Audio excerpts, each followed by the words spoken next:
Yo, what up, friends? Right, it's a joyous day.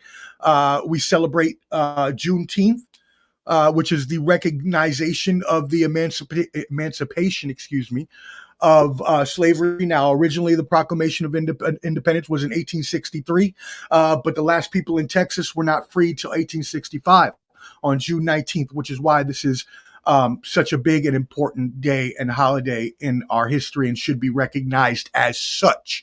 So that's the joyous part of that.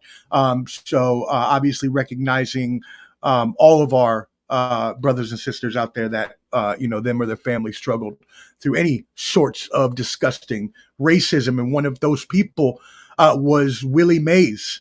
Just last night, we had news come through the wire at 93 years old.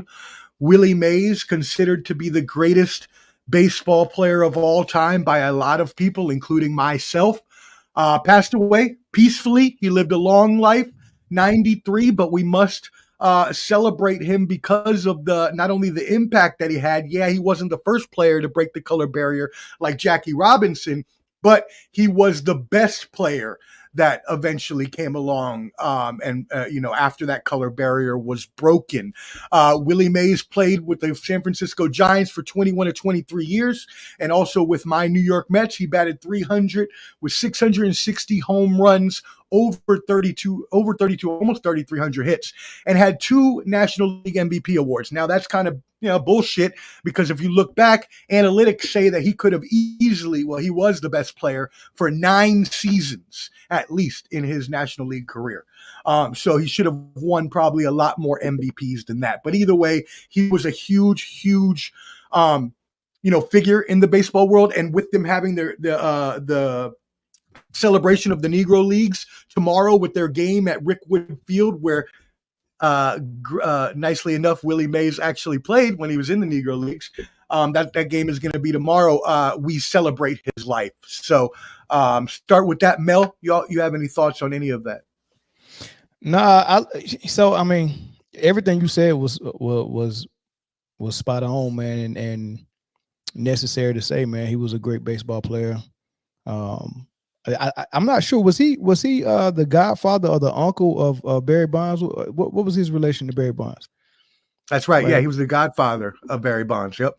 Yeah. So and Barry Bonds is the GOAT to me. So I'm pretty sure the GOAT right now probably is and needed some prayers and stuff like that, man. But 93, living a full life, and all that stuff, man. It makes it a little bit. It's never gonna be easy, but it makes it a little bit easier pill to swallow. Than it would be if it was like someone like Kobe, who only lived half his life, and you get what I'm saying. So that's when you can really say, God called him home. He's resting, he's laid to rest, and he was able to fulfill probably most of everything he wanted to do in life, man. So. And he lived a really long life, like you said, right? 93 years old. So, that most people don't even get to live close to that age these days. So, yeah, for real. So, hate losing anybody. But when it's someone in the whole world knows that's an icon and stuff like that, it makes you think, give you an opportunity to think back on the things they did and all that stuff, man. But it's bittersweet, man, because like I said, he's resting. So yeah. And you said, right, your GOAT is Barry Bonds, his GOAT is Willie Mays, and he's my GOAT as well. He's one of my 3 favorite players of all time. I never got to actually see him play, but I am a sports buff, so I went back and watched plenty of his games. Everybody knows the catch, right? The personality and all that great stuff. So may he rest in power, and we celebrate his life on this occasion, this Juneteenth.